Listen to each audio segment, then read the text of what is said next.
दोस्तों, एक 28 वर्षीय नवयुवक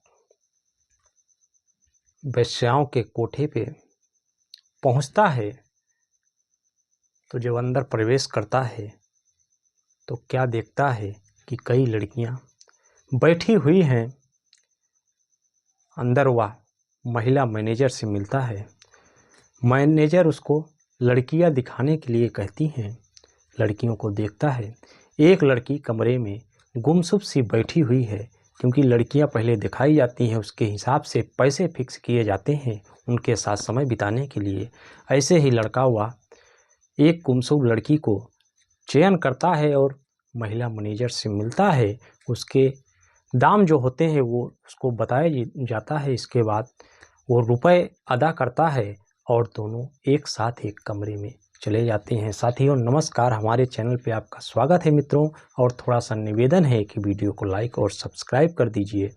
साथियों, वह 28 वर्षीय लड़का और लड़की जब एक कमरे में जाते हैं, उससे पूर्व आपको बताते चले कि किन परिस्थितियों में वह लड़की वहां पहुंचती है और उसके साथ क्या क्या हुआ है। ये एक परिवार है झारखंड का, जहां मेहनत मजदूरी करने के लिए एक 45 वर्षीय पिता अपनी पत्नी और एक बेटी और एक बेटा के साथ दोस्तों दिल्ली जाते हैं। दिल्ली में उनको बिल्डिंग जो शहरों में बनती है वो एक ठेकेदार से मिलते हैं और वहीं पे मजदूरी करने लगते हैं।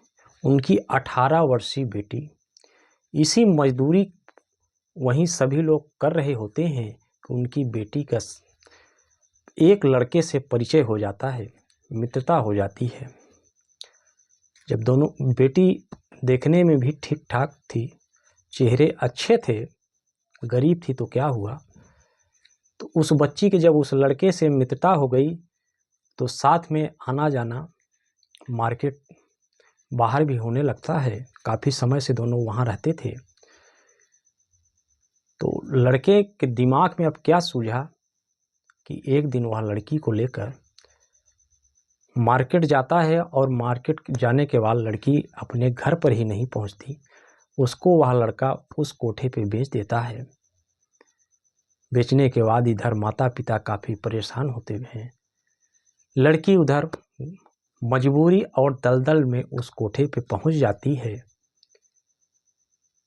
इसी बीच अभिनव नाम का यह लड़का, जो कि उत्तर प्रदेश के बरेली ज़िले का लड़का है, कंपनी में काम करता है।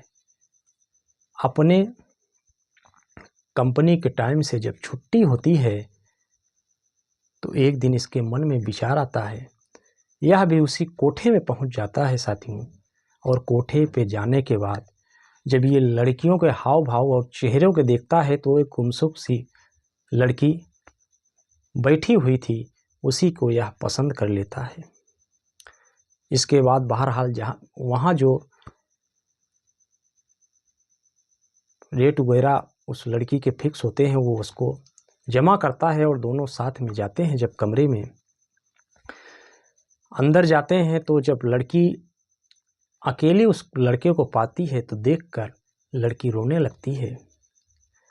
ऐसी स्थिति को देखकर अभिनव नाम का जो लड़का है वो पूछता है, क्या हुआ है तुम्हारे साथ? जो कोई समस्या हो, अगर तुमको यहाँ जबरदस्ती इस दलदल में धकेला गया है वो भी सच, तुम मुझसे सच्चाई बयां कर सकती हो, या तुम स्वेच्छा से आई हो, तो क्या ऐसा कष्ट है? लड़की रो रही है। लड़का उससे बहुत रिक्वेस्ट करता है। लड़की कहती है, क्या करोगे आप जानकर? जो करने आए हो वो कर लो और आप सीधा निकल जाओ। लेकिन लड़के के मन में उत्सुकता आती है कि बच्ची शायद मजबूरी में यहाँ आई होगी, इसको इस दलदल में मजबूरी में शायद धकेला गया है या किसी के द्वारा बेचा गया होगा। अब उसके मन में कई सवाल हैं। बगल में बैठ जाता है, उसको ढाढ़स बंधाता है और ये सांत्वना भी देता है कि मैं तुम्हें यहाँ से बाहर निकाल लूँगा। तुम इतना बताओ, सच्चाई जो है वो तुम मुझसे बयां करो। लड़की पूरी सच्चाई लड़के से बयां करती है कि मैं यहाँ की हूँ, झारखंड से ऐसे मैं यहाँ भी दिल्ली पहुँची हूँ। दिल्ली आने के बाद जहाँ मेरे माता पिता रहते थे, मैं अपने भाई और माता पिता के साथ रहती थी, वहीं मुझसे एक लड़के से मित्रता हो गई। लड़के ने मुझे खुद नहीं जानकारी, उसने इस दलदल में मुझे आके फंसा दिया और बेचकर पैसा लेकर निकल गया है। अब यहाँ से मेरा निकलना नामुमकिन है। तो मैं तुमसे कह भी सकती हूँ, बाकी तुम भी कुछ कर नहीं पाओगे। लेकिन लड़का कहता है कि तुम भरोसा रखना, मैं तुम्हें इस दलदल से ज़रूर निकाल दूँगा। साथियों, जो टाइम उनको 2 घंटे का मिलता है, उसमें वो आपस में एक दूसरे के सुख दुख बांटने का प्रयास करते हैं। लड़का लड़की के बारे में पूरी जानकारी एकत्रित करता है। तब तक समय हो सकता है कि बीतने का भी टाइम आ जाता है। जब उसका निकलने का वहाँ से टाइम होता है, तो लड़की कहता है कि तुम भरोसा रखना, मैं तुम्हें यहाँ से निकालने ज़रूर आऊँगा। लेकिन लड़की को क्या, वो तो सोचती है कि ये तो अड्डा ही ऐसा है, यहाँ आएंगे लोग जाएंगे। लेकिन अभिनव वहाँ से निकल जाता है। साथियों, निकलने के बाद वहाँ से 2 किलोमीटर दूर एक थाना पड़ता है। वो सीधा थाने पे पहुँचता है। वहाँ पहुँचने के बाद वहाँ जो थाना प्रभारी होती हैं, वो महिला थी। उनसे जाके सारी घटनाओं का बयां करता है कि एक बच्ची इस स्थिति में फंसी है, उसको उस दलदल में ज़बरदस्ती धकेला गया है, वो कितना भी चाहे और निकल भी नहीं सकती। जब सारी जानकारी पुलिस को लगती है, धन्य है वह महिला थाना प्रभारी, जिन्होंने एक टीम को गठन करती हैं। साथियों, गठन करने के बाद 8 सिपाहियों के साथ उस स्थान पे रेड पड़ती है पुलिस की। जब पुलिस की रेड पड़ती है तो अचानक से वहाँ भगदड़ सी मच जाती है। कई ग्राहक पहुँचे हुए होते हैं। जो महिला मैनेजर थी वो तो भाग जाती है, लेकिन पुलिस को 6 लड़कियाँ वहाँ बरामद हो जाती हैं। लड़कियों से पूछा जाता है कि तुम लोग यहाँ स्वेच्छा से आई हो? तो सभी का जवाब यही होता है कि हमको ज़बरदस्ती यहाँ लाया गया है। मजबूरी में जब अपनी अपनी मजबूरी और लाचारी सब बयां करती हैं, तो पुलिस उनको उनके स्थान तक पहुंचाने की जिम्मेदारी लेती है। लेकिन ये जो अभिनव जिस लड़की को बचाने जाता है, सुनीता जिसका नाम है, वहीं सुनीता से पूछा जाता है कि क्या तुम अब करना क्या चाहोगी? महिला जो थाना प्रभारी है पूछती है कि आप क्या करना चाहेंगी? आपके लिए तो यह लड़का अभिनव जो है पूरी ताकत लगा दी आपको बचाने के लिए। सुनीता कहती है कि मैं तो इन्हीं के कारण मेरी ज़िंदगी बच रही है। अगर ये चाहें, अगर इनकी इच्छा हो स्वेच्छा से, तो मुझे अपना जीवन साथी चुन सकते हैं।